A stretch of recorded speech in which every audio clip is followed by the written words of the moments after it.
Miss Diaz, are you observing the debate? Miss, are you there? Oh, I guess she's not. Hi, Noah. Diego, what is up? How are you? Dude, I haven't talked to you in forever. From what I've been hearing, you've been like dominating the. Yeah, no, I heard. Didn't you like make it on pretty high on the list? What list are you talking about? Rachel posted something about it on her Instagram. It was like a long time ago, but it was like you all ranked pretty high. I don't Good remember. job. Are you still in debate? Nah. I quit just like you. Oh, you did? Yeah. Yeah, that's fair. Yeah, I came to USC and I was like, I tried one tournament and I was like, I can't do this. I like judging and coaching though. Are you coaching? Mm-hmm. Where are you coaching? Uh, Huntington Park High School. It's a school that's in Lambdale right now. Okay, cool. Okay, nice. What's your major again? It's still political science. Policy? Nice.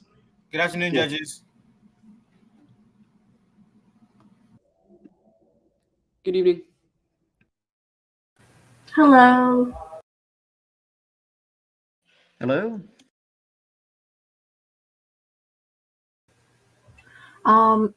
Did y'all know how many students we supposed to have in this round? I believe it's 4. Okay. So 2. We seem to have the right numbers of everyone. 4 students, 5 judges, and a couple of observers. Okay.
Are we waiting on someone else or? Yeah, we're waiting on Eric and should we Obina. start? We're here. Okay. You guys ready? Yeah. Okay. Is everyone ready? Emily and Charlene? Yeah. Okay. Just to know who's affirmative and who's negative. To our knowledge, we are the affirmative and Bravo VM are the negative.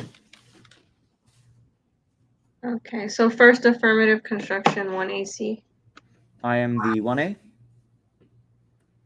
This is Eric speaking. Time begins in 3, 2, 1. Resolved, the United States federal government should substantially improve its protection of water resources. The United States federal government should ban the use of hydraulic fracturing techniques by energy companies in the United States. Advantage 1 is climate change. Hydraulic fracturing or fracking needs to be banned to control climate change. Biden's proposed policies to regulate it don't go nearly far enough. Food and Water Watch 21. If we're going to have any chance of avoiding the worst of climate change, we need to ban fracking and leave the vast majority of fossil fuels in the ground.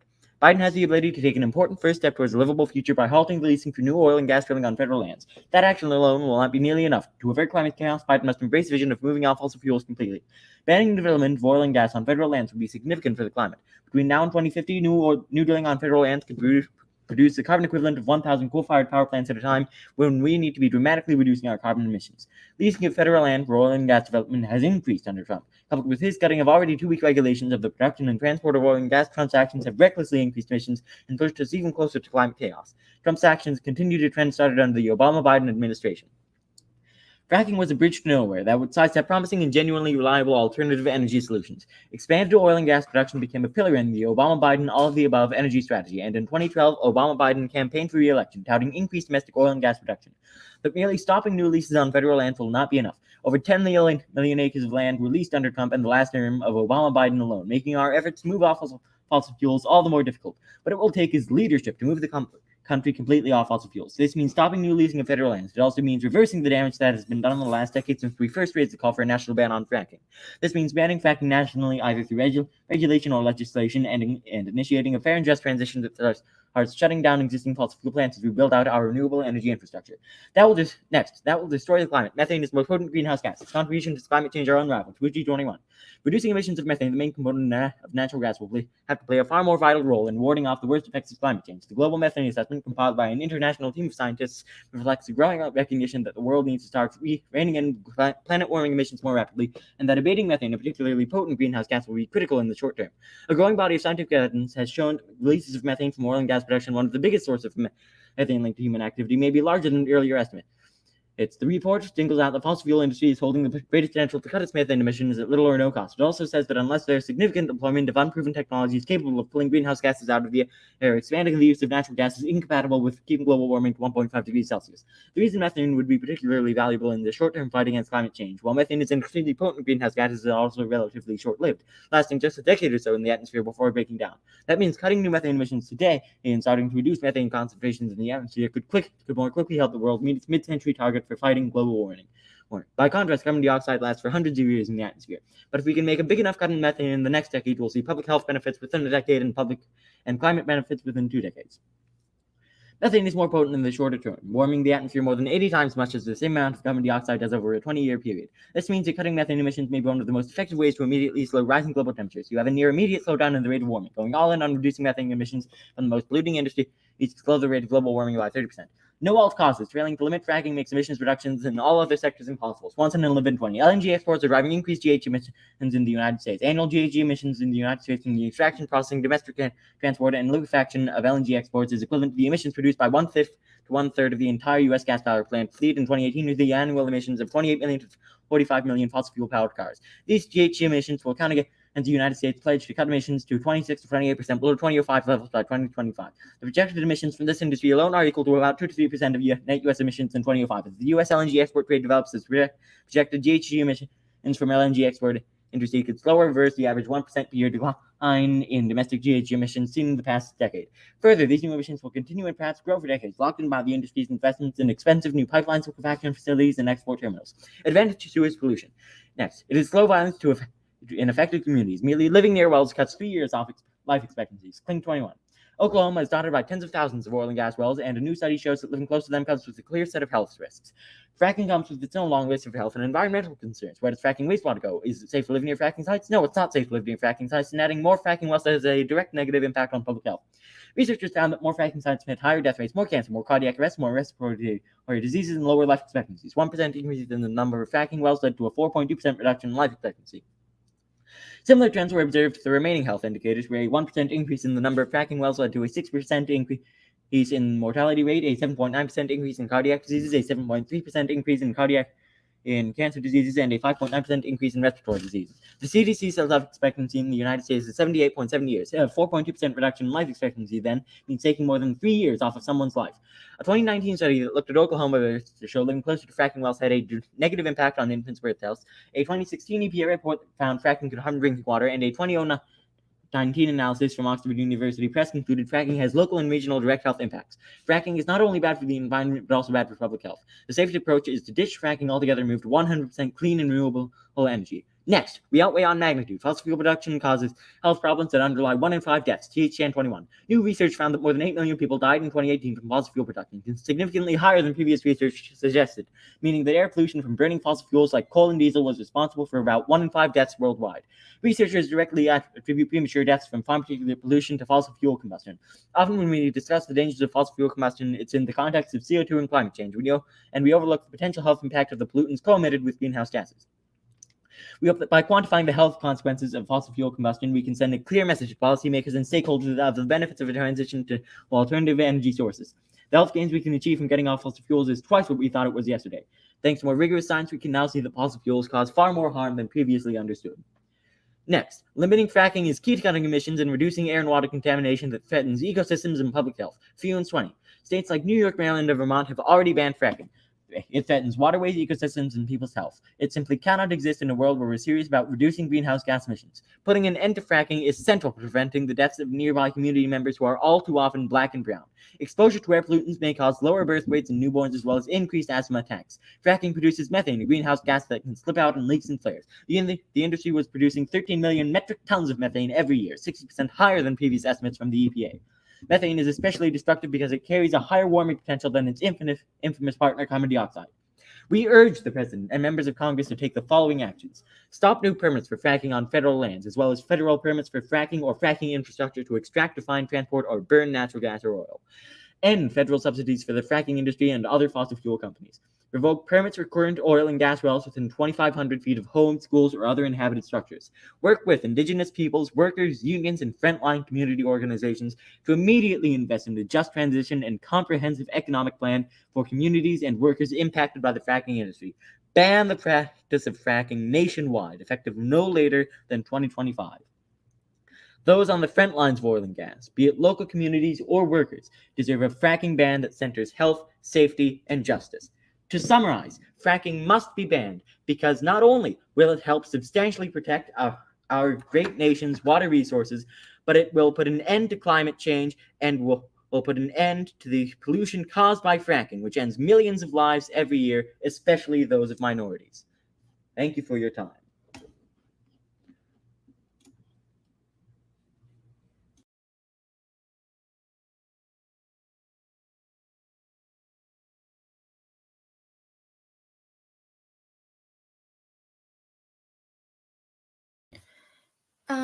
Is everybody ready to begin cross-examination? Yes. Yes. Okay. Just to ask the judges, is tag teaming okay? Great. So I'll start the timer in. Let me just pull up some stuff here. In 3, 2, 1. So how can you say regulations are weak when you provided no evidence to support this? We did not state regulations are weak during the 1AC. They are, and we intend to discuss that later, but this was not mentioned during that speech. Okay. Should we be more concerned about our carbon emissions if we want to have a longer lasting impact on our climate? Yes, we should definitely be concerned about carbon emissions, but reducing methane can have the more immediate advantages. Okay. Can you guarantee that just a ban on fracking would help our climate? Yes. Okay.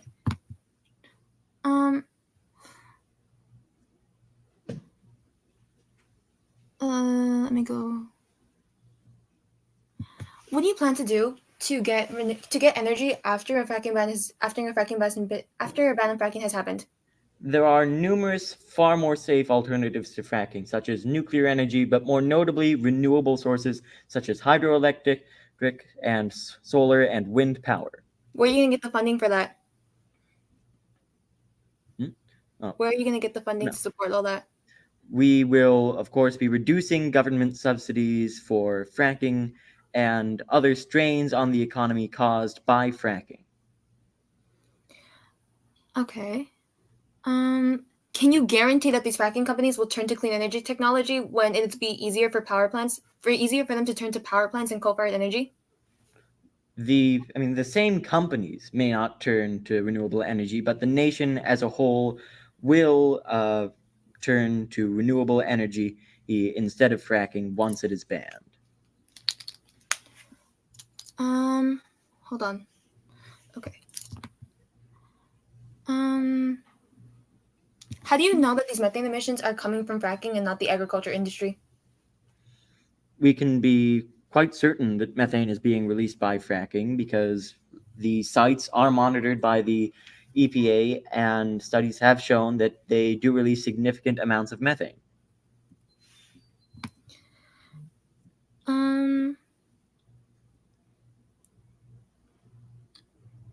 Unless my partner has any questions, I think that's about all I have to ask.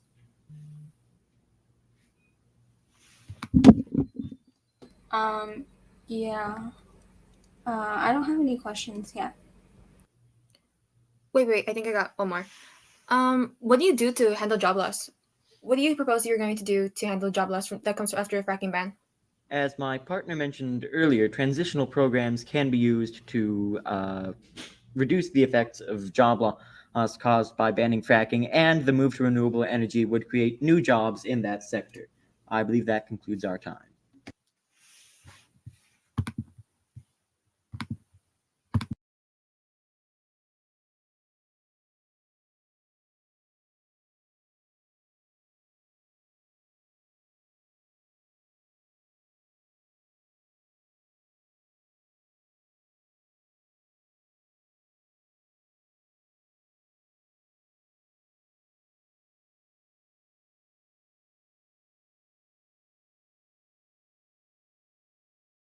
I will start my speech. Just give me a second to get my timer.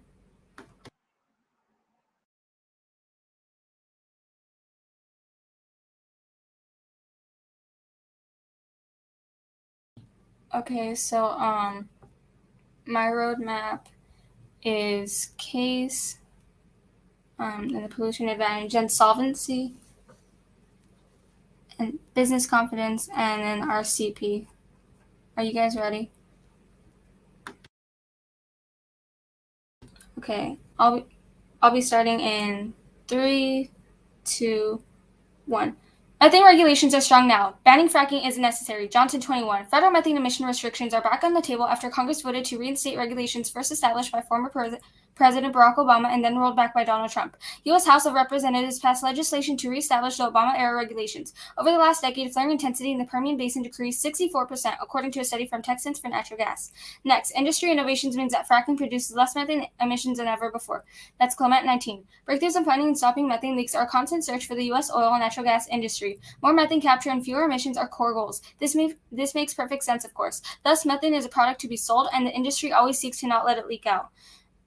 There's a natural financial incentive to capture as much methane as possible. This maximizing of efficiency is obviously good for business. Just as importantly, the industry knows that natural gas is a clear winner in the global objective to reduce greenhouse gas emissions while still supplying reliable and affordable energy. Fracking is key to cutting emissions. Replacing coal-fired electricity with clean natural gas solves climate change. Johnson 19. Both these 2020 presidential candidates believe that banning fracking will help fight climate change. They're dead wrong. Fracking actually drives down carbon emissions by unlocking new stores of natural gas, the cleanest burning fossil fuel. Fracking enables energy companies to tap natural gas reserves in underground shale rock formations. Our natural gas output has spiked 50% since 1990. Today, 35% of America's electricity comes from natural gas, while just 27% comes from coal.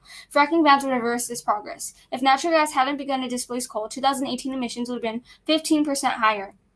Agriculture costs. Methane emissions from agriculture outweigh. Jackson 20. Globally, fossil fuel sources in cows are twin engines powering methane's upward climb. Emissions from cattle and other ruminants are almost as large as those from the fossil fuel industry for methane. Agriculture accounted for roughly 2/3 of all methane emissions related to human activities. Fossil fuels contributed most of the remaining third. Methane emissions from agriculture rose to 227 million tons of methane in 2017, up nearly 11% from the 2000 to 2006 average. Methane from fossil fuel production and use reached 108 million tons in 2017. up nearly 15% from the earlier period.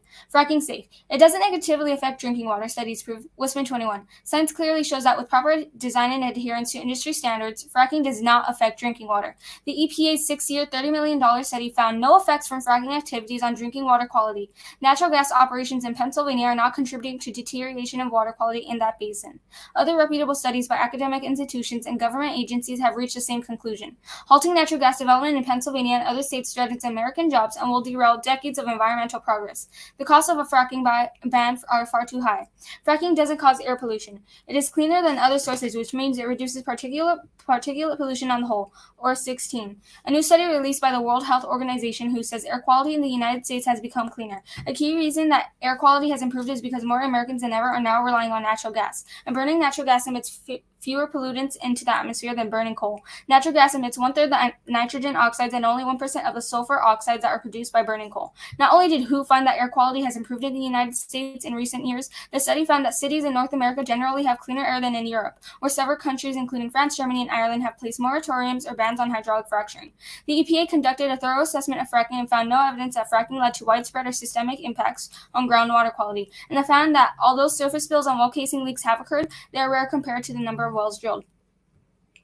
Biodiversity loss won't cause mass extinction. Their studies are wrong. Brand 15. We are re-enriching some ecosystems we once depleted and slowing the depletion of others. Let me spell out how exaggerated the focus on extinction has become. Many now assume that we are in the midst of a human-caused 6 mass extinction. Mass extinctions eliminated 70% or more of all species in a relatively short time. Estimates vary 100-fold from 0.01% to 1% of species being lost per decade. In the centuries since 1500, some 514 species have gone extinct on land, while only 15 in the oceans, and none at all in the past 50 years. Extinction is not a helpful way to think about threats to ocean animals because few go extinct there. Solvency. Multiple states already ban fracking, and it is less financially viable than ever. A federal ban is necessary. Bruin 21. The governors of Pennsylvania, New York, New Jersey, and Delaware voted to permanently ban fracking in the Delaware River Basin. Nearly half of the basin sits on top of the gas-rich Marcellus Shale, and the industry was anticipating blasting up to 4,000 wells into its soil. Between divestment campaigns and persistently low gas prices, the industry is struggling to get the financing it needs to continue operations, let alone expand. Business confidence. The economy is strong now. Growth and hiring are higher than ever before. That's Dom 21. The economy could potentially remain stronger than it was during the pre-pandemic era into 2023.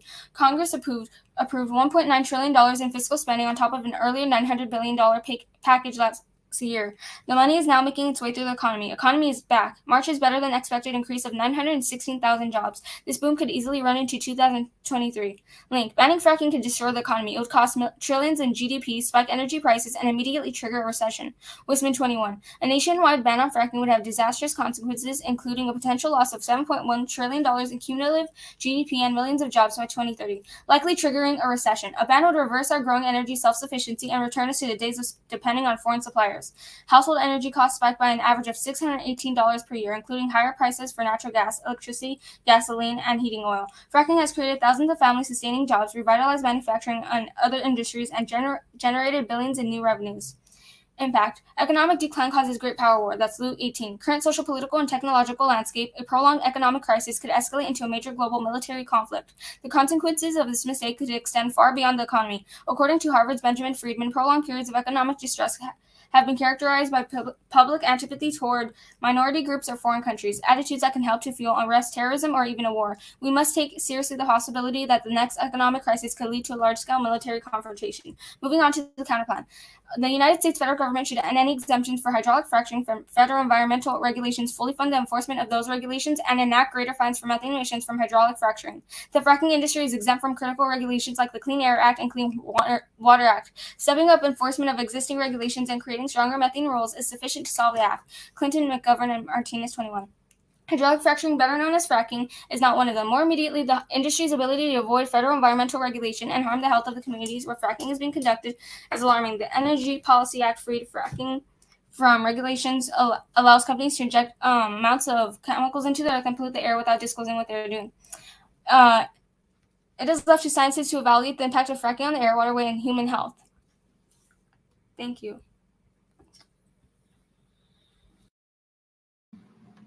Is the F ready for cross-ex? Yeah. I mean, my apologies. Could you repeat that? I meant to say is the neg ready for cross sec, so I said my apologies because I mistakenly said the F. Oh, okay. Well, we are, so just begin whenever you like.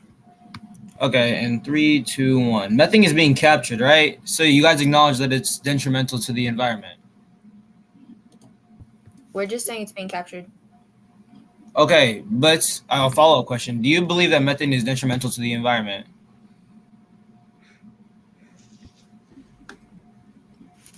We believe that we can regulate it enough so that it's not. So then I have a question. You state that the economy is growing now. However, how can you be certain that it doesn't just appear this way because we're coming out of the recession caused by the COVID-19 pandemic? In other words, how can you be certain that the economy is currently higher than what it was pre-pandemic as opposed to being the same or even lower? Because the government has oh my god, I'm trying to find the card where it says it, but I believe that the government approved spending that's already boosting the economy as is, and we can see it's not just like it's coming back from COVID. It's like it's clearly been a lot better than it has been before, and because of I'm trying to find it, but okay, to follow up on that, you would agree that there are health detriments to fracking being allowed to continue, right? not under regulation. So you would In one of your cards, you mentioned that the EPA, you cited an EPA study finding that fracking did not have widespread effects on drinking water. When was this study conducted? I'm looking for the cards here. It's drinking water. Okay, let me see. It was a 6-year study. It wasn't 6 years ago, but it's definitely like took a lot of time, and it's a very trusted study because of this. So,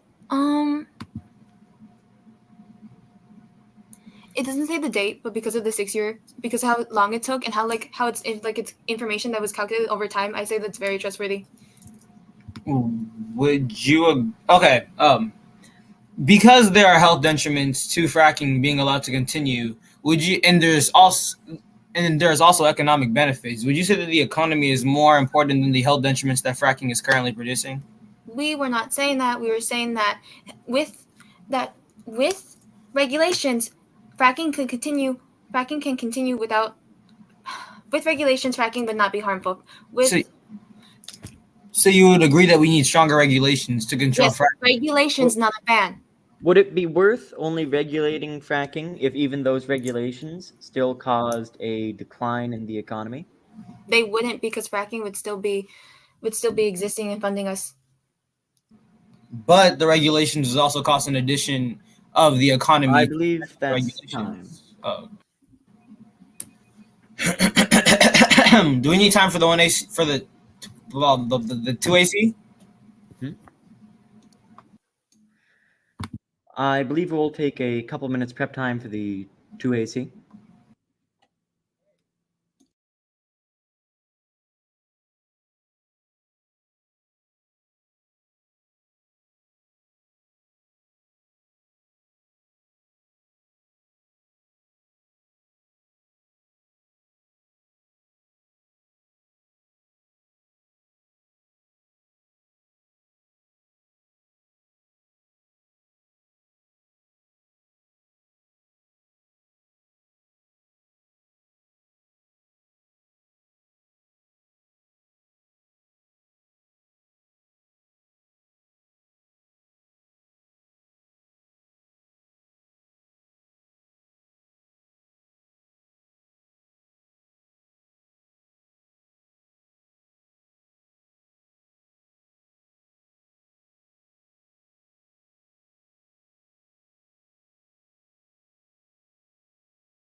We are ready to begin our 2AC. Is the neg and the judges ready for 2AC?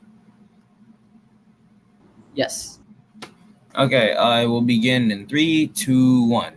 Uniqueness. Fracking high. 2AC. Fracking is expanding now. Approvals are up. Even our federal lands. Brown 21. Approvals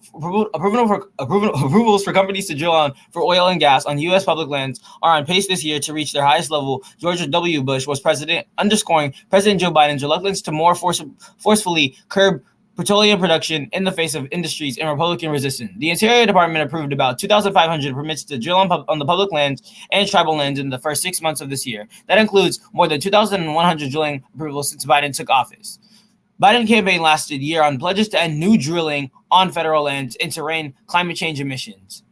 But the steps taken by the administration to date on the fossil fuels are modest, including a temporary suspension on new oil and gas leases on federal lands that a judge blocked last year, blocked petroleum sales in Arctic National Wildlife Refuge, and cancellation of the Keystone XL oil pipeline from Canada. Because vast fossil fuels reserves already under lease, those actions did nothing to slow drilling on public lands and waters that account for about a quarter of U.S. oil production.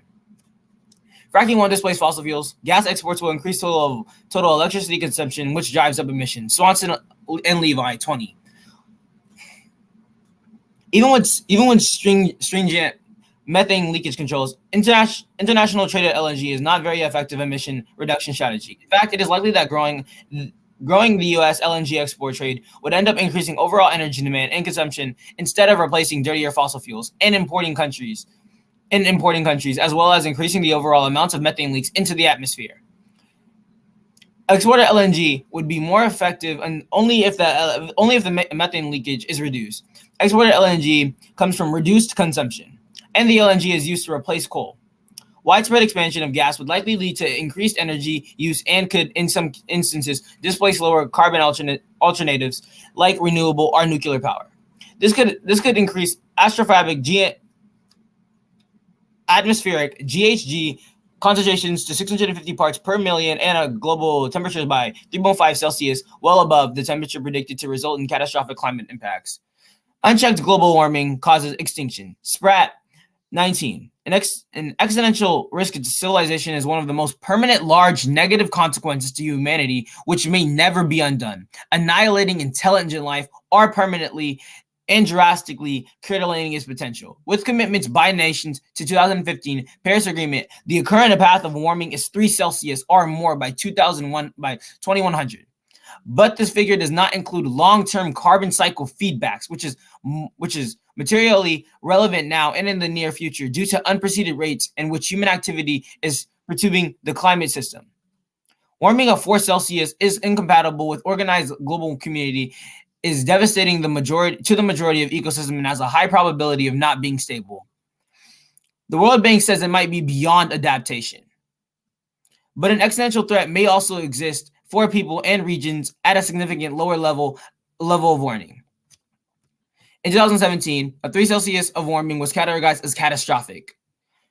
High impact warming could be catastrophic by 250. Climate change is now reaching the end game, or very soon humanity could choose between taking unprecedented actions or accepting that it may be too late to bear the consequences. He says that if we continue down this path, there is a very big risk that we will end our civilization. Risk management means a tough objective. Look at the real risk to which we are exposed to, especially at the fat tail events, which may have consequences that are damaging beyond the quantification and threaten the survival of human civilization.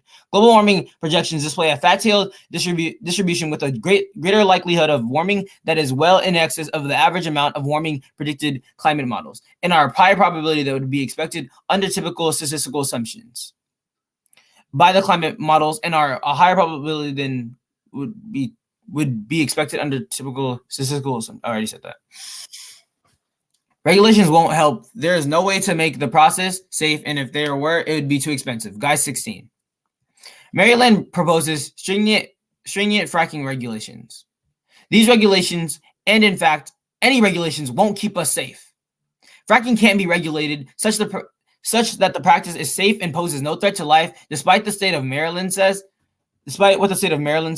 Regulations won't help. Regulations are nothing more than an attempt to legislate morality.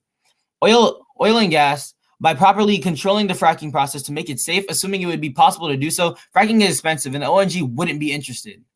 That indicates practice is economically infeasible. I would like to restate what Guy 16 is basically saying. And the neg was saying that stronger regulations would help us keep fracking going because of the economical benefits. But in my card, Guy 16, it basically says that it would be basically illogical to even consider that that having regulations on fracking would even help us at this time, because regulations would do nothing for us. THN 21 found that more than 8 million people died in 2018 from fossil fuel production, significantly higher than the previous research suggested, meaning that air pollution from burning fossil fuels like coal and diesel was responsible for more than 1 in 5 deaths worldwide. Putting an end to fracking is also essential to preventing the deaths of nearby community members who are all well too often Black and brown. Exposure to air pollutants may cause lower birth weights in newborns, as well as increased asthma attacks. It seems as if I am an African-American male. And to see that communities who are often too much Black and brown are facing the effects of something that can be banned extremely soon is just sad, to put in simple words, because it's as if we are encouraging the death of these low-income communities, or just communities who are often Black and brown, but instead we could be banning it and causing the suffering of these people to end. But in turn, we're encouraging it because of economical benefits, so we're putting economy over human life. There is no economy if we don't have human life, and there would be no reason for us to have an economy if we're not trying to support and help human life in general. Keter 21. Research links fracking to several cradle-to-grave health conditions, including impaired infant development and health, asthma, heart problems, skin rashes, mental health problems, and possibly cancer. Pollution and toxic radioactive waste from air pollution comes off every point of fracking infrastructure: diesel trucks, well pads, pipelines, compressor stations, processing facilities, LNG terminals, petrochemical factories, and power plants. Contamination of private drinking water sources are well documented. Fracking has an unsolvable toxic and radioactive waste problem. Solid waste and wastewater that flows back after a well is drilled and fracked are contaminated with toxic fracking chemicals, salty brine, heavy metal, and radioactivity. Dumping that solid waste into the landfills and injecting the wastewater in deep underground injection wells contaminates streams, aquifers, and triggers earthquakes. Water treatment technology cannot decontaminate frack wastewater and make it drinkable. Pennsylvania must leave fracking behind by ending it immediately and moving on to cleaner, healthier, sustainable future. The fact that anyone is able to risk human life for basic economic benefits is deranged and sad. I mean, not everyone in the world has the same condition in terms of economic situation. So I doubt that these increases of economic comfortability would change much for certain people. And the fact that it's not even nationally applicable is an issue. As with fracking, the crippling health detriments are universally applicable. For example, Cling 21 states that a 1% in the number of fracking wells led to a 4.2% in life. Similar trends were observed remaining in the indicators where 1% in the number of fracking wells led to a 6.8% increase in morality. I would highly suggest that you as judges vote for the AF, because we're fighting for human life to remain on this planet and to end the crippling health effects that fracking induces. I believe that is my time.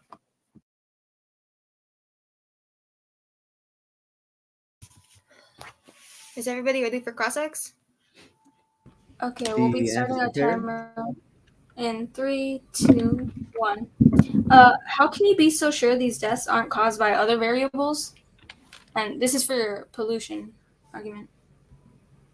We can be certain because of a 2016 EPA study he cited in Cling 21 that showed fracking directly harms drinking water, as well as studies that monitored fracking sites and found they were expelling a significant amount of methane and toxic waste, as was previously stated. Yes, but that study's from 2016. How can you say it's not outdated?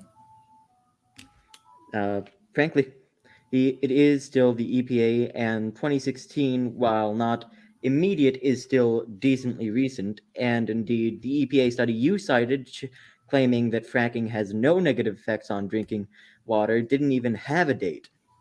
2016 was 6 years ago. As we continue to go, we learn more and more about this, and we can learn that maybe we can learn more about. Okay. Moving on to another question. So from the last cross-sex, I did ask you a question about how you're going to handle job loss. Do you feel like you want to answer that here? I believe we've already answered that to a certain extent. New jobs will be created in other sectors, most notably renewable energy, after fracking is banned, and transitional programs have been used before to help lessen the negative effects of job loss after, for example, coal power was significantly reduced in the United States. But renewable energy is going to provide the same amount as manual labor jobs? Frankly, it's hard to determine exactly which jobs will be provided by renewable energy, and but we can be certain that there will be jobs necessary to build the infrastructure needed for renewable energy, and that will include manual labor. Wouldn't you agree that a ban is only a short-term solution for a short-term problem like methane? Not at all. I believe a permanent ban would, of course, immediately and forever stop the methane releases caused by fracking. And methane is a long-term problem. It is just that if we eliminate it, we will see results a lot more immediately. But you even admitted methane is only a short-term national gas that will get rid of itself eventually. I don't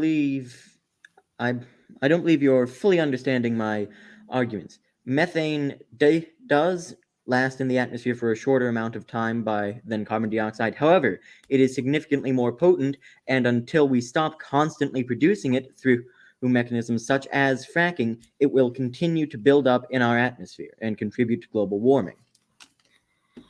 Okay.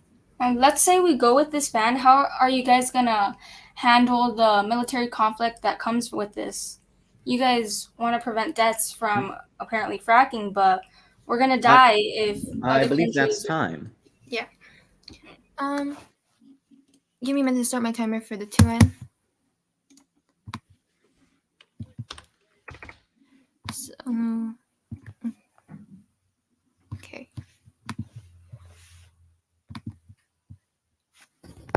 I'll begin the 2N in 3, 2, 1. So my roadmap is DA, and if I have time, I'll be doing the counter plan. So I'm going to be splitting this block with my partner, and we'll be taking the disadvantage. Fracking boosts our economy and helps combat climate change and the effects right now. Climate change effects right now. Banning would undo all that good. Judge, the affirmative didn't answer at all to our disadvantage. This means that they completely conceded to the arguments. This is an easy negative ballot because they didn't have any arguments to contest the fact that the affirmative causes a great power war, and our counter plan solves for all of this. So it solves for all of the affirmative and the DA. We will be giving those explanations later in the speech. This means you have no other option but to be conceived on all our arguments on the DA and the CP because there were no counter arguments. Also, don't let the 1AR come here and answer the stuff we said. By then it'll be too late to bring any new arguments into the debate. Judges, you should vote nay. Judges, you should vote nay because we're trying to protect our environments and population right now. The affirmative is too worried to see how much banning and fracking would bring to us in our economy right now. We are in the present where fracking boosts our economy and brings in many jobs, not a dystopian future. They are paranoid and proposing a plan based on the unlikely future which will hurt us in the now. The judges should prefer a Dom 21 card over the affirmative. It shows our economy is stronger than ever and discusses the massive job growth that we're about to witness. Expanding on the Dom 21 card, while quarantine kept us all inside, many businesses either began to move online or prioritize their online stores. Many people began to create creative and open up their own online shops while prioritizing social media to market themselves. This new business boom not only helped keep a part of our economy going, but will also be one of the top job suppliers in the coming year. All this is in no way to say that our economy was stable during quarantine, but rather that the effects it had on the market will drive us into a new era of shopping and right into an economic boom. As everything begins to return to normal, we'll see even more places begin to hire. The card shows all the math and all the finances to back that, along with the evidence that a good economy will be part of our for sure future.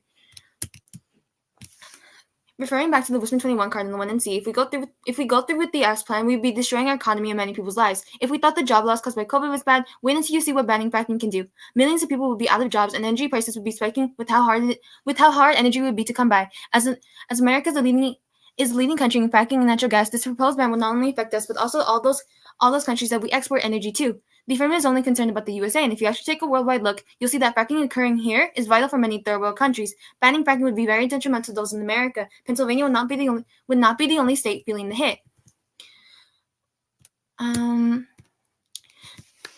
Business confidence is gaining momentum throughout recovery. That's customer wise in 21. Powered by consumers and fueled by government aid, the U.S. economy is achieving a remarkably fast recovery from the recession caused by the coronavirus and cost tens of millions of Americans their jobs and businesses. Economists say that widespread vaccination, declining viral cases means the reopening of more businesses, a huge infusion of federal aid, and the healthy job gains should sustain steady growth. For 2021 as a whole, they expect the economy to expand 7%, which would mark the fastest calendar year growth since 1984. We are seeing all the engines for the economy rev up. We have an improving health environment, financial stimulus abundant, and we are going to start seeing the rebounding employment. The economy will come back, and it will be better than ever. There's no reason to worry. COVID is not as big of a setback as might expect. We've recovered, and now that we're stronger, more and more people are realizing this, and business is picking up. Banning fracking would destroy all this hope, and people would not only see the economy going down again, would only see the economy going down again. The new jobs will be outweighed by all those lost, and all this new spending will cause prices to go up, making those who suffer loss even more. Small businesses that might be in trouble with their finances will be covered in the financial aid. The affirmative doesn't increase the economy. They haven't even mentioned it. If you cross-apply a Wisdom 21 card that says banning fracking could literally undo all the progress banning fracking can literally undo all the progress that has happened to our economy after COVID. Those new jobs will be outweighed by all those lost, all those that were let go. This proves that the affirmative plan will be damaging for everyone and not at all helpful. Adaptation and intervening factors check the tail end risk of warming causes extinction. That's FAR 17. The most likely levels of global warming are very unlikely to cause human extinction. It's impossible to say with confidence at one point warming would become severe enough to pose an existential threat. Research has suggested that warming of 11 to 12 degrees Celsius would render most of the planet uninhabitable and completely devastate agriculture. Moreover, the timescales over which such changes might happen could mean it is likely that the world will take action against climate change once it begins to impose large costs on human society, long before there is warming of 10 degrees Celsius. It's expected that 40% of peak concentration in CO2 will remain in the atmosphere 1,000 years after its peak is reached. If the world does start to face costly warming, the international community will therefore face strong incentives to find other ways to reduce global temperatures. The main part of the affirmative's argument isn't even going to happen in our lifetime. They are only trying to make you paranoid with lower numbers when their research clearly shows that we have time, and that carbon emissions are what we should be worrying about, not methane. Fracking was introduced as a way to combat carbon emissions and control climate levels right now. Banning it would put us right back to using coal and power plants, causing high carbon emissions that will last for thousands of years. Even if it did, people would care. People would already care, and they're doing things that have much bigger impact on the battle against climate change. If we compare the affirmative so-called impact to the full economic power war banning fracking will cause, you can clearly see where the priorities should be. Wars like this have happened before, and especially after America suffers a massive drop in their economy. This is what we should be worried about. America is the largest producer and exporter of natural gas. To shut everything down would anger every country that relies on us to provide it. The app's entire impact revolves around the idea of this post-apocalyptic future caused by fracking. We've already discussed how this will not only happen into a few centuries, but it's unlikely to happen at all. If we refer back to the Lee 18 car in the 1 and C, we know that how a ban on fracking would then lead to a global military conflict. With modern-day warfare, who knows exactly what danger we might be in? If we go ahead and ban fracking while our economy is still recovering, there's no telling if we can come back. The ripple effect of banning fracking would be tremendous. Judge voting nay and saying no to ban is the right choice. The affirmative has no idea of the true impact this ban will have on the world. I often read anything against our impact, meaning the judge should prefer it because they have no arguments against it. It's too late to bring in any new arguments in the 1AR, so the judge should vote on our impact. Regulations are effective at limiting methane emissions. Current market forces won't solve, but fracking bans go too far. That's Husband and Romney 19. Government regulations to reduce methane emissions can benefit society. Targets set by companies do not come with the financial incentive to guarantee sufficient emissions abatement. Government regulations are thus needed to induce methane capture. At the same time, more extreme policy measures such as fracking bans would imply that a valuable product would not be available to consumers. Research suggests that climate damages are not currently large enough to justify a ban on fracking. The increased use of natural gas can reduce greenhouse gas emissions in the short term by allowing an even more rapid transition away from coal. Regulations could take advantage of and perhaps even incentivize these and other emerging leak detection and repair technologies. Just to reiterate, the affirmative did not at all answer the arguments we made on the counterplan or the power war impact. This means that they concede to the fact that the counterplan solves for the arguments in the affirmative and the DA. We are going to extend our counterplan text that the United States federal government should end any exemptions for hydraulic fracturing. The United States federal government should end any exemptions for hydraulic fracturing from federal environmental regulations, and they should instead fully fund the enforcement of those regulations and enact greater fines for methane emissions from hydraulic fracturing. Thank you.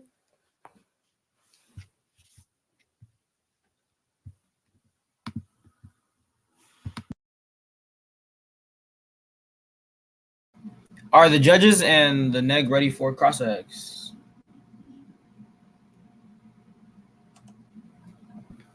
Yes, you can begin cross-ex. Okay, is hydraulic fracking the most effective energy provider? Yes. You believe that hydraulic fracking is the most effective energy provider? By on honesty, in all honesty. Yeah, because of how much of it, how much of like the fracking wells are, and how much energy they are currently providing to us. It's like our main source of energy. To Main remove, source doesn't mean the Are most. state level bans able to stop fracking on federal or indigenous land? can you confirm that they wait? Can you repeat the question? Are the state level bans you believe will be and regulations you state will be sufficient in your CPE argument stop fracking on federal or indigenous land? Yes. Regulations will solve. Really? So you believe that the states have jurisdiction over land owned by the federal government and by indigenous peoples? Well, this is a national ban, so the federal government is going to concede and stop fracking on their own land as well. And indigenous people they can work with in order to create regulations that will better suit them if they need it. Well, when you say that this is a national ban, are you referring to our own plan, which is to institute a national ban? Oh, I'm sorry. I mean national regulations. So, I see. So then you will be allowing fracking to continue and to harm indigenous communities? I don't think. Can you state where it says that fracking occurs in indigenous community and reserves? It would take us a bit of time to find the cards, but we have mentioned them previously. Yeah, it seems as if you weren't paying attention, but that's fine. We'll move on to another question because of the time consumption issue. On what percentage of a chance do you think that the war that you guys state will happen if fracking is banned? Like, what percentage of a chance do you actually think that's going to happen? I think it's going to be a pretty high chance. But like in terms of statistics, like what numbers can you give me?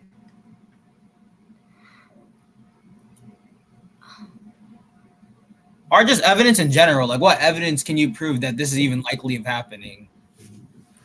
It's likely to happen because a lot of countries rely on us to export natural gas. So we wouldn't be the only ones without natural gas. All these other countries that rely on us, like third world countries, they wouldn't have it, and they would become hostile towards us. Because there are no other ways to reduce natural gas other than fracking. Because it's the main source. I'd like to ask a question here. Well, more so expand on a question earlier.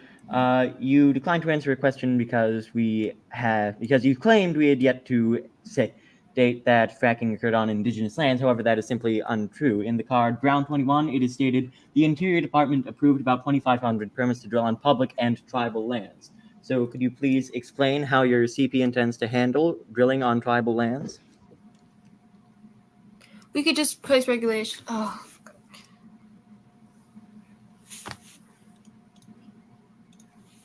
I believe we're coming up on time here. Mm. Does that mean you have no answer? If That means will- I'm gonna think about my answer more. So temporarily, that is a no. Okay, can you go back to my other question about the war? no, think we time- ran out of time for the cross-examination. It's unless the neg intends to take prep, it is time for the 1NR. Yeah. I'll let my partner begin when she wants. Yeah, I would like to take 4 minutes of prep. Thank you.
Okay, judges, I'm ready. Are you guys ready?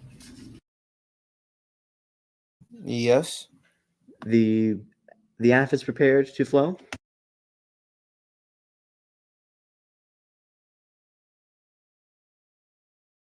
Okay, let me just get my timer.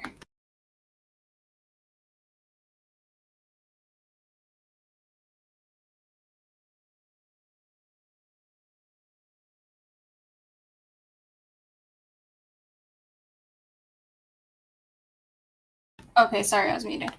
I'll be starting in 3, 2, 1. Just to reiterate, our counterplan is that the United States federal government should end any exemptions for hydraulic fracturing from federal environmental regulations, and instead they should fully fund the enforcement of those regulations and enact greater fines for methane emissions from hydraulic fracturing. Our argument is fracking is only harmful because of the lack of regulations, such as the Halliburton loophole that lets companies put a lot of dangerous chemicals, but with regulations we can stop that and not damage our economy. Also, we're not arguing that the state should do this, we're saying that the U.S. should implement those regulations. Extension to solvency. The CP solves best for the impacts of the affirmative because we make it practically impossible for fracking companies to continue polluting the earth. You can extend our Clinton, McGovern, and Martinez 21 card from the 1NC. This card explains that fracking is currently exempt from existing regulations that are critical to saving our environment.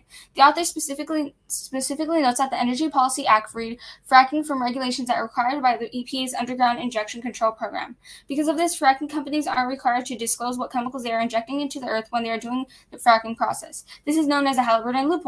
This means that fracking companies are pretty much allowed and given the green light to inject chemicals into the earth, which pollutes our environment. On top of that, fracking companies are exempted from a lot of other regulations such as the Clean Water Act, the Clean Air Act, and the CERCLA Superfund Bill. The purpose of having all these regulations put in place is so that we can protect our environment. So if what the affirmative is right about all the pollution that fracking supposedly causes, then it'll be better to enforce these regulations onto the fracking industry. Enforcing the regulations will be enough to bring us to climate stability, preventing any other damage by climate change. Doing so will solve for the impacts outlined by the 1AC, and it will prevent for the impact of a power war, which was mentioned in the 1AC.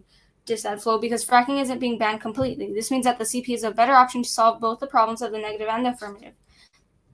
Explanation to how it solves a net benefit. Aside from solving for the majority of the affirmative plan, we also prevent the business confidence DA from happening. Our link in the DA flow shows how a total ban of fracking will wreck business confidence, which will ruin the economy. Since America's fracking industries produce several jobs, and with the production of fracking, the price of oil is pretty cheap, banning fracking altogether will take away all those jobs and increase the price of oil. Our counterplan doesn't like link to the DA because we aren't banning fracking. We're just enforcing current regulations. This means that under our counterplan, we'll both solve for the impacts that the affirmative presented in the 1AC, and we prevent for the impacts that the affirmative solves in the business confidence DA.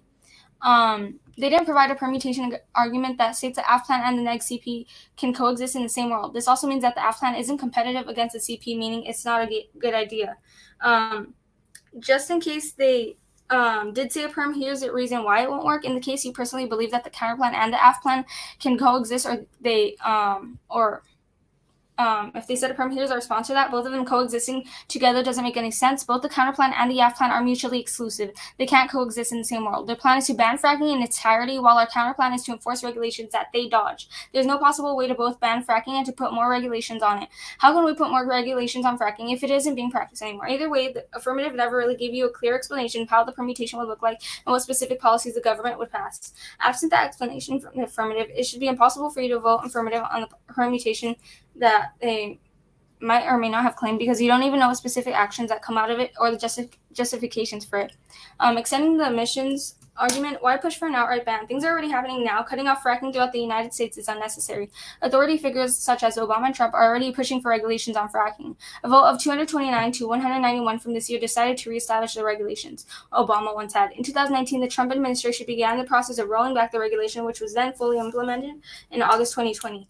And argument to methane loan now. Advancements from fracking have improved the number of methane emissions it produces, meaning fracking companies rely on methane for economic growth, so there's no reason why they would let it leak out. In fact, the leakage rate is at 1.2%, way below the threshold. This maximizing of efficiency is obviously good for business. Fracking is beneficial to the economy without even increasing emissions. This makes the extraction method much safer and affordable for people. AF claims the use of coal raises these emissions, but they're wrong. The majority of oil and gas companies use LNG, which is a safer alternative. There's a very small chance that the rest of the companies using coal are the cause of mass extinction, or the result of any health issues. Fracking is safe and has put us into an economic boost. Any more government regulation would interfere with this progress. Thank you.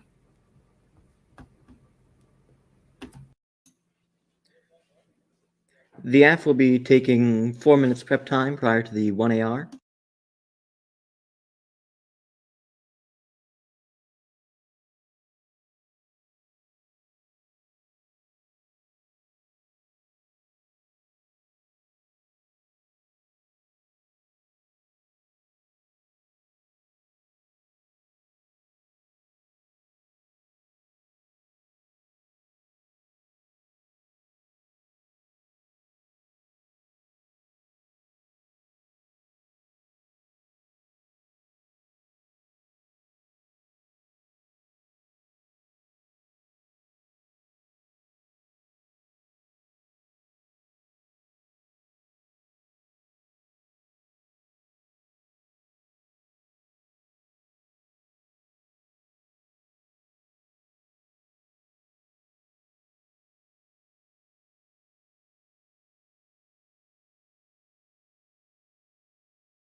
Right.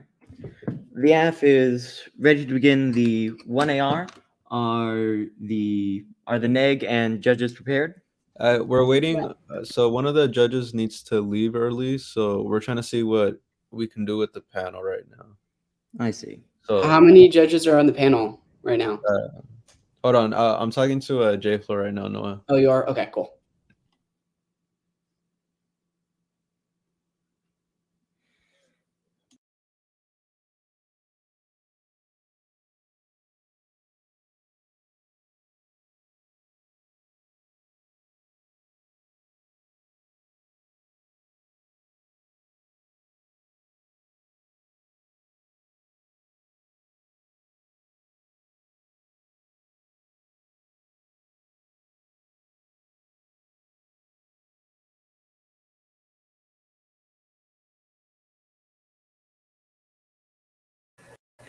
You guys can go on. It's okay. I can stay till the end. It's okay. All right, thank you.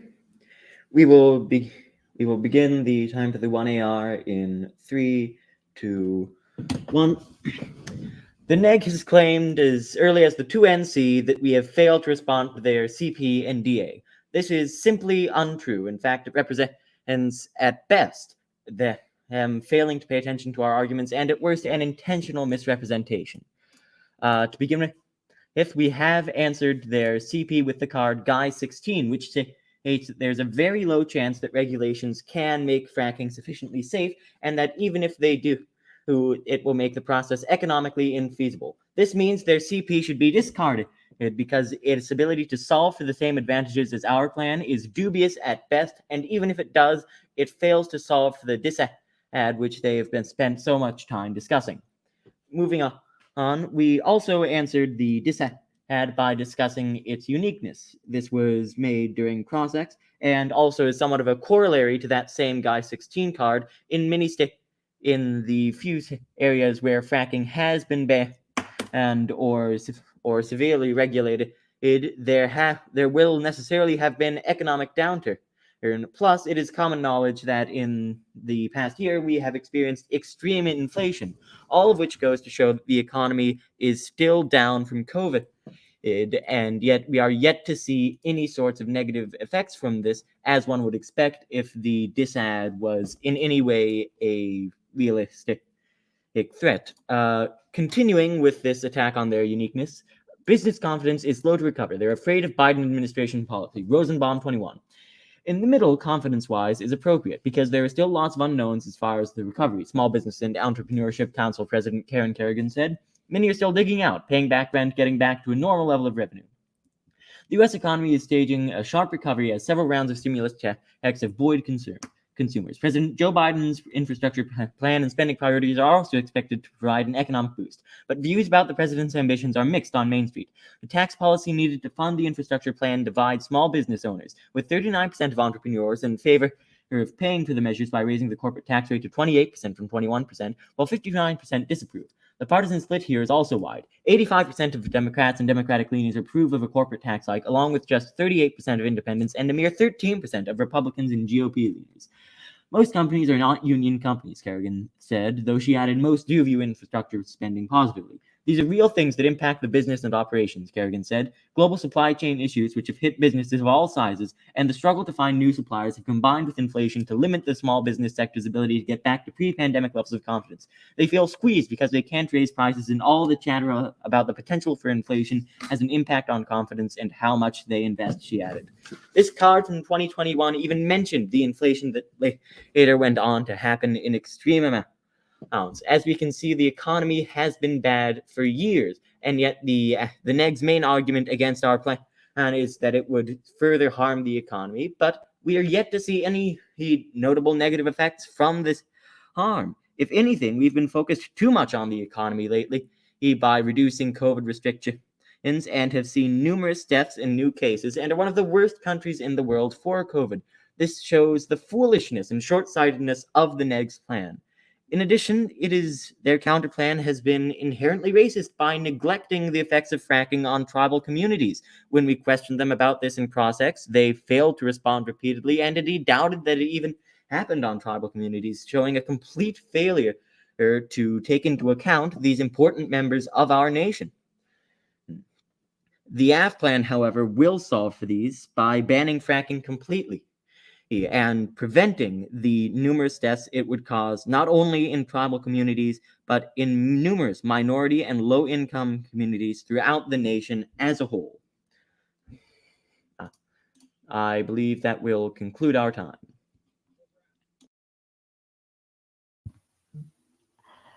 Negative would like to take 4-minute prep time.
If everybody's ready, I think I'm ready to begin the 2NR.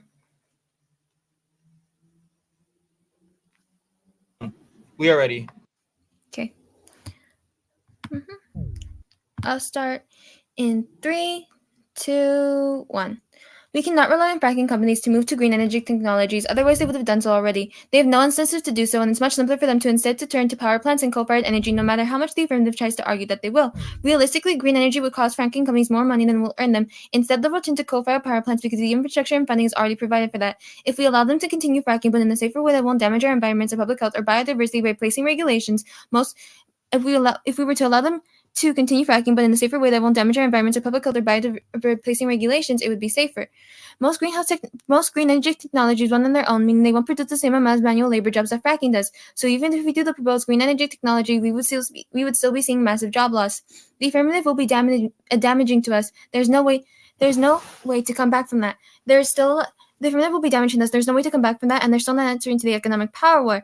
Energy will be a lot more expensive. It's a lot more expensive to produce. So those who lost their jobs will be struggling immensely. No matter what, a ban on fracking will be extremely damaging to our economy, and we'll see prices soar. America's main source of income is made through their natural gas production, and that's how we know a push on this ban will ruin our economy. Not to mention, while our economy is good, we still and can provide regulations and legislations, many people's finances are still in the recovering stage from COVID. The suffering that will be caused is extreme.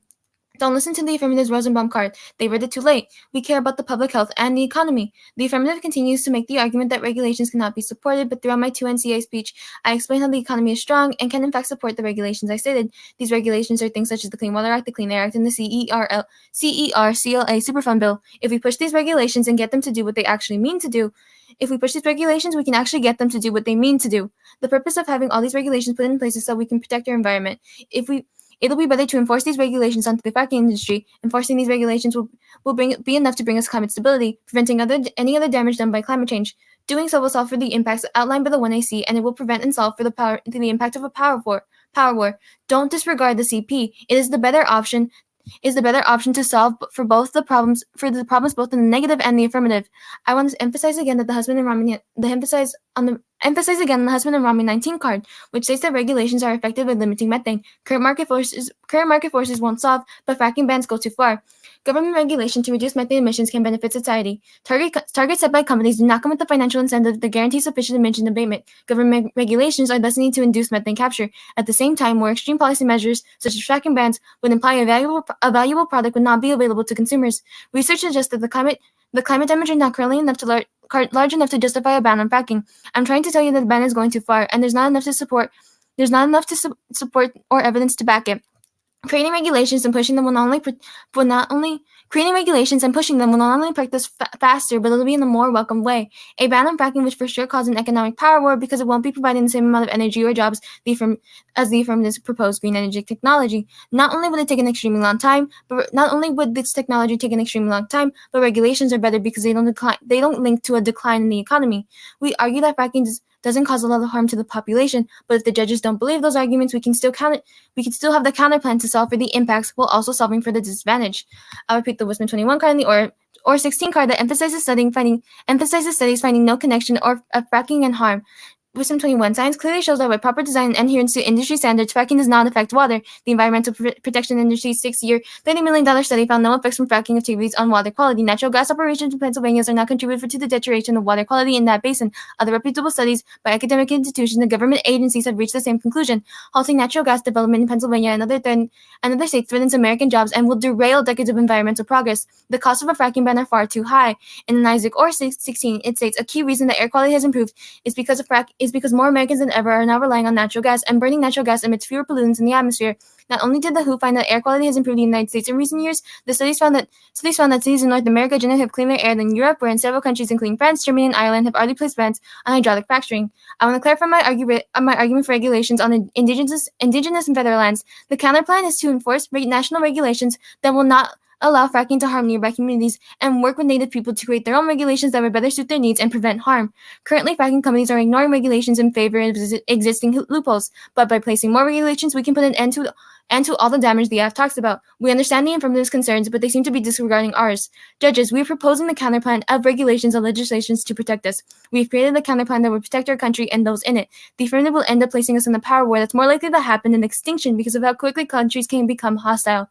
There's not enough funds to go around to support green energy technology because especially after an economic decline due to a ban. We won't be making the same amount of energy as before, and not only will that be harmful for us, but also to all the other countries we export to.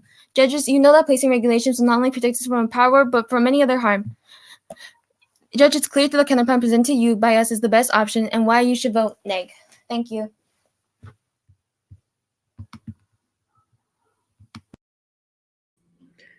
The AF will take our remaining 2 minutes prep time prior to the 2AR.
The 2AR will begin now. In 3, 2, 1. How can I, as a color before I start, we are allowed to use the Rosenbond 21 card because we did say it in cross examinations and our constructive. So we were allowed to use that card. How can I, as a colored person, sit by and let an energy process that targets my people just continue because of quote unquote economical benefits? The benefits that they speak of aren't even affecting our economy currently because of inflation that's said in the Rosenbond 21 card. We've been experiencing inflation for years. So for them to continuously bring up the economy as it being strong and providing all of these economical benefits is not only downright wrong, but just sounds immoral because it's as if they're saying that people are less valuable than the economy. But they then said in their 2NR that green energy would cost a lot of money. but aren't we as the color community worth it? No, not even the color community, if you honestly think about it. As in, aren't we as a worldwide community worth it? Shouldn't we be worth more expensive energy for better health benefits?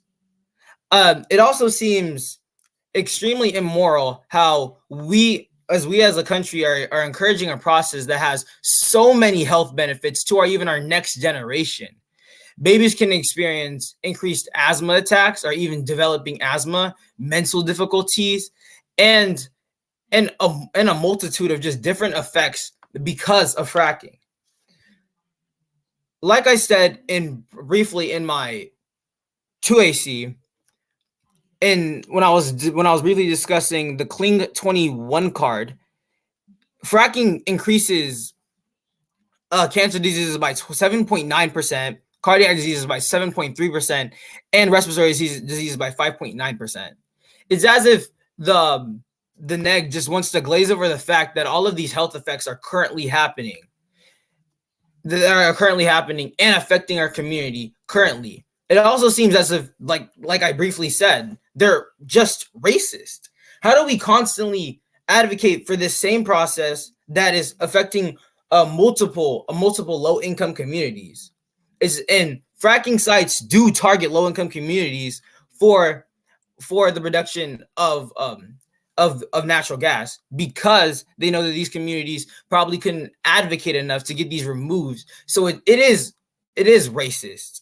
And the war that they talk about is completely hyperbolic. There's no strong evidence that they have brought to the table to encourage that this war would even happen. Also, just taking a seat and just looking at the effects of fracking, any morally correct person can see that the immorality of continuing this process. You can see that all of the immoral issues of continuing this process would cause. Judges, I highly advise you vote for F. We are a worldwide community. We should supposed to be encouraging new energy, encouraging new ways of living a life. By going by fracking, which is an old, out-tuned method to produce gas, just seems like we're not being progressive.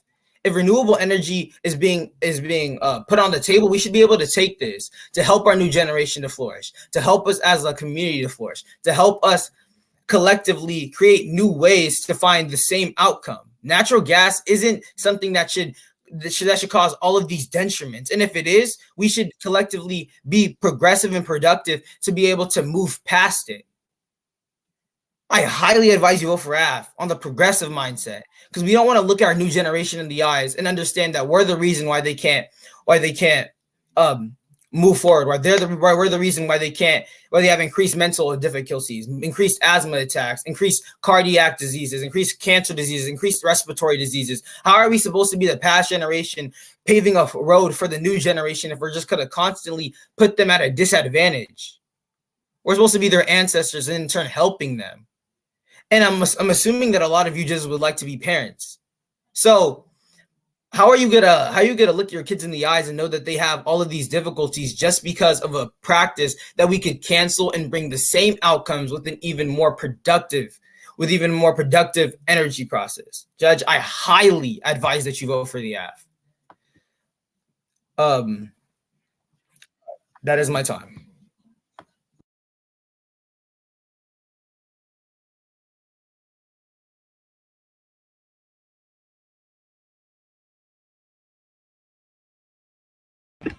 All right. Give all of us some time, and then we will come back with a decision.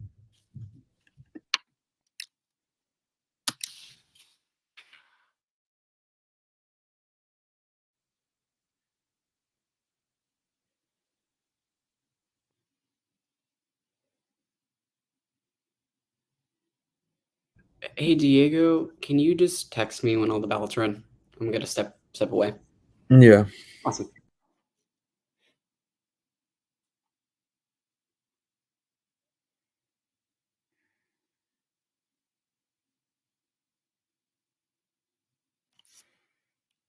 Word when my wife don't talk to me and she's just right there. I'm working, honey. I'm sorry that I'm working, honey. Sorry, honey.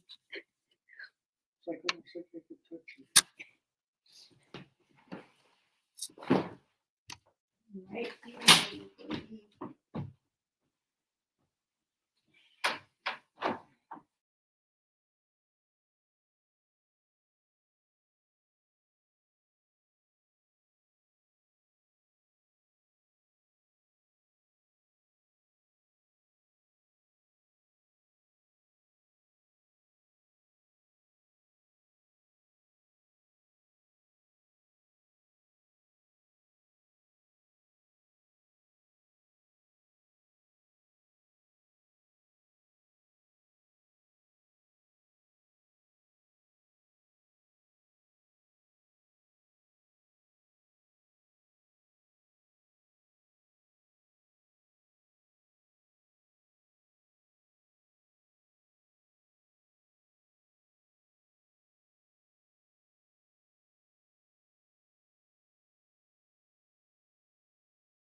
Are the other judges ready with their decisions? Yeah, I submitted mine. I just got back. Okay. But I refreshed the page and it says it says that we're not all done. You're okay. Yeah, it says. Okay. It says like a red. Your ballot had errors. Is that what yours says? No, you have to fix your ballot if it has errors. So if you see where the errors are and then fix that and then submit it. Hold on. What does that mean? Your winner and your chosen side did not agree. So that means like if you voted for a side, it doesn't match with the side. Or like if you voted for a team, that team doesn't match with the side. Hold on. Noah, when you were entering your decision, did it show Bravo as AF and VHTPA as neg for you? Yeah, I did that for me. Yeah, and that's like it's opposite, right? Like Oh Bravo. no, okay. Well, that must be the problem. Because I only voted on the side, not the team name. Oh, okay. So you didn't pick a team name? Well, I did, but I just did whichever one matched. Okay. Now it switched, or I feel like it just. Okay. I see. I think I figured it out. Oh wait, I think it switched around. That's weird. Yeah, it says What? Okay. Well, I'm just gonna put whoever's the correct names. Okay. No, I think what would work is just vote for the side that you think won and not the school. So it's like on the website it will show what side won, so then they can correct it like according to the school. I think that's better than the other way around. Then the names. Yeah, then the name. So it's like if you voted for the negative side, then just pick whatever shows up on there, and then they can fix it through like the back end of the website. Okay, just to make sure, because this is confusing right now. Obina and Eric are on the affirmative or negative, and then Charlene and Negative. Huh? Obina and Eric were on the affirmative. Okay. Oh. Yeah, so that's what I'm saying. Like, don't pay attention to like the And school your name. guys' school is what? What's the name? For VHTPA.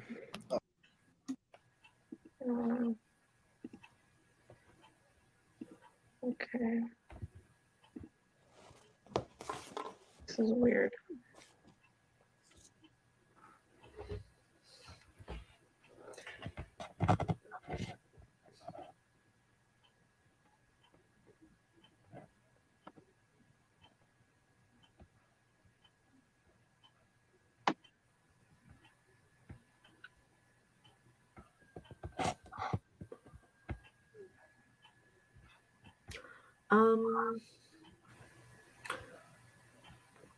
Is it okay if I leave early?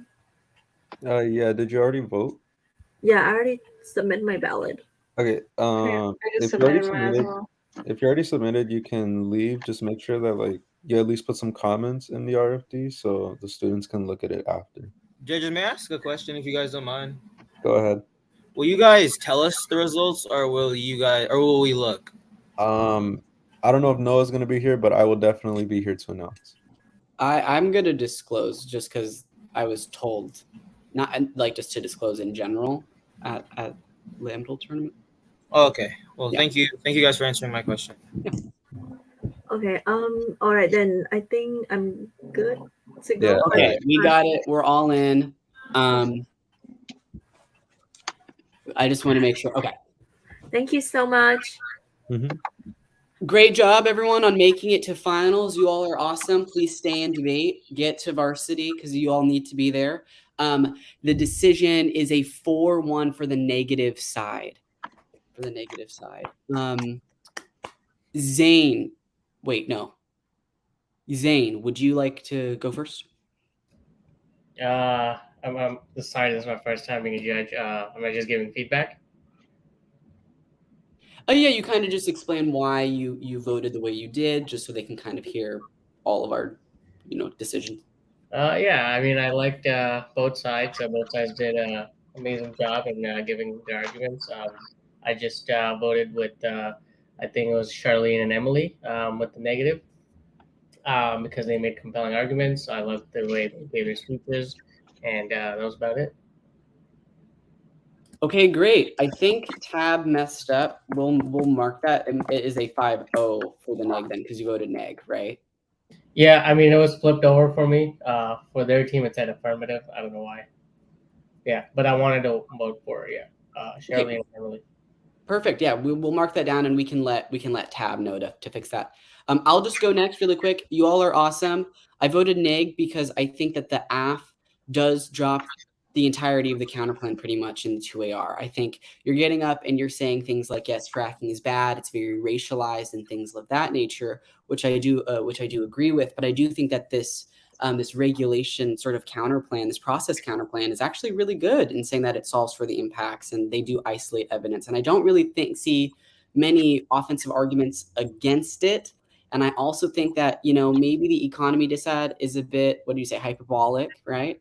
But I do think that there is a risk, right? Even if it's a very small risk, which means I know we can solve for the impacts of fracking while avoiding this economy sort of dissad. Very good, though. I think the affirmative should have a structural violence contention. If you think that racism should come before everything else, you should have a contention that says, don't evaluate these extinction impacts. They're unrealistic. It pushes certain bodies to the back burner. I think if you had a lot of that type of, analysis coming out of that 1AC, like a framing contention, that could be good. But that's my decision. Anyone else can go next. I'll go next. So the reason for my decision was to go with affirmative. I'm pretty sure affirmative was Obina and Eric, I think. I forgot names. The reason for my decision to go with affirmative is because of their teamwork and responses during the cross-examination. Nonetheless, great job to both teams and keep up the good work. I wanted to say to Charlene and Emily, some pros were great on volume with your voice, good statistical facts, and great points given throughout the debate. Some cons were unsure responses to questions and more teamwork, which was the downfall. And then for Obina and Eric, some pros that I thought were good were awesome responses to the cross-examination, good use of pathos, great tone and great teamwork, good speed and voice and calm tone, making it easier to hear what is being said. Some cons for you guys are there were sometimes not clear roadmaps before the sections and repetitive at the end with the rebuttals. And that's all. But good job to both of you guys, both teams. That's everybody else, right? I'm assuming yes. Okay. Yeah, good debate to both sides. I agree with what all the other justices said. I ended up voting negative for Bravo. I think that there's too many dropped arguments by the 2AR that they let the negative get away with new extrapolations, such as like the counterplan stuff in the 2NR about how they help indigenous communities, how fracking is safe for air and water pollution, and the whole like job loss scenario on the dissad. I think that as the debate progressed, each side got like messy in terms of the structure of their speeches, and it felt like it was two ships passing by each other but never actually engaging with each other's arguments. I think that this ultimately ended up hurting the app's chances of winning more, in my opinion, because the main offense that the app has against the negative is that keeping fracking in the status quo is racist. But I think that the negative provides numerous ways that the counterplan and the status quo solve for racial inequities caused by fracking. So I voted for the counterplan since solvency of it is not really responded to in the 2ER, and there's also a couple of net benefits that like just weren't responded to as well. I think both sides need more structure in their speeches because I found myself like bouncing around flows all the time, and it does get a little annoying to do that. So I think if you are going to like, I would just recommend to stick to one flow because it makes everything sound more cohesive. I think impact calculus also needs to be done on both sides. I think the app is in a good spot about, when you're painting the story about racial inequities caused by fracking and everything. So in that sense, I think you are ahead in this debate, and I think that's something that you did really well. But I think the negative needs to do a better job weighing stuff like economic decline against that, because it's like, though I voted negative, it was still I still like took time to consider it because like of all like the narratives that at the AF was painting. I do have small comments for each side. For Bravo, I think this is just a very small side note for the block. If the 1NR plans to take prep, I think it's better just to take it before the 2NC starts so you and your partner can both prep for each other's speeches. Because if you prep just for the 1NR, it just like it leaves the 2N doing nothing. For the app or Harvard Teacher Prep, I think that the whole structure issue happens by the 2AC. I felt that at times you kept jumping from each paper, and it would just be better if all of your arguments fell into its own sheets of paper all at the same time. So organizing your speeches around a particular order, like case, counterplan, disad, it helps you understand the areas where you need to spend more time on, which in this case was the disad. I got one argument against it in the 2AC, and it was just like prioritize slow violence over economic decline, but I don't think that's enough because I still need some evidence that says that there's no impact to economic decline as well. I really like that one analytic that was about how the pandemic caused like a recession and there was no war then. I think you need to mention that a lot more. I feel like from what I've seen so far throughout the season, is that a lot of people use like World War II as an example of how economic decline leads to war. But I would honestly continue using your example against the disadvantage. Like the two most recent recessions for the United States have been Great Recession and the pandemic. We did not go to nuclear war because of that. The disadvantage also does not have specific scenarios like of who goes to war, who gets drawn in, all of these things. So I think the analytics that you used were smart, and I think you should keep using them in future tournaments. Those are the comments that I have. We are open to questions now. Oh, hi, Miss Yanetta. I was gonna say hi. I hope you're doing well, and also thank you for the gift card that you sent. I used it to buy my students Starbucks. Yay. Thank you, Diego. Appreciate you. Does anybody have questions or? Yeah, before anything, just thank you guys for being judges and thank you guys for being such great debaters. I was wondering, like, how could me and my partner fix our rebuttal speeches so that they would be better? If you have any feedback on that. This is Bravo, right, Emily? Yes, this is Bravo speaking. And you were the 2N, right? Yeah. Okay. For me, I think the 2NC was honestly fine. Like I think it was really good for or the level that you're at. I think where you would need more, I think where you should spend more time improving is the disadvantage. What happened for me was that like 2NC, it was good on the order. Like it was super easy to follow and everything. But in the 2NR, it was like at one point, it was you had the emissions turn on top. After that, you had the economic decline stuff about massive job loss. After that, you moved on to the counterplan, and then you just stayed there. I think what would help is that one, like obviously give a roadmap before, and then I think you need to spend more time on the disadvantage. I feel like the only thing you extended from the disadvantage was the stuff about how there was going to be massive job loss, and then like out of nowhere this war happens. I had trouble connecting the dots as to how that happens from like how do we go from economic decline to nuclear war? I'm missing like the middle step in between those two. So I just feel like you need to spend more time on the disadvantage, start off with an overview, do some impact calculus. How does economic decline outweigh like climate change induced by fracking? How does that turn the case? So what I mean by that is, does economic decline access the impact of the app? Like, and to better think about that, just like ask yourself the question, can economic decline result in even worse like forms of climate change? And then obviously, I think your coach right now is like Joseph Barkman, right? He can help you out with that. I had a question. If Yeah. I'm Obi from VHBA, how would I make my 2AC stronger rather than just focusing on the morality of the situation? Noah, did you want to answer that?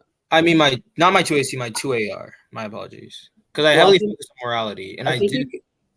Yeah, I think you could do two things, right? I think like you're very focused on like structural framing, right? You're like, look, this is about the morality of the situation. I think you also do need to be attacking their arguments a lot more. So for example, like there's an acronym that we use called POST when answering counterplans, right? And I think following this is a little bit better, right? Perm, offense, solvency deficits, and theory, right? I definitely even think like saying process counterplans are a voting issue, right?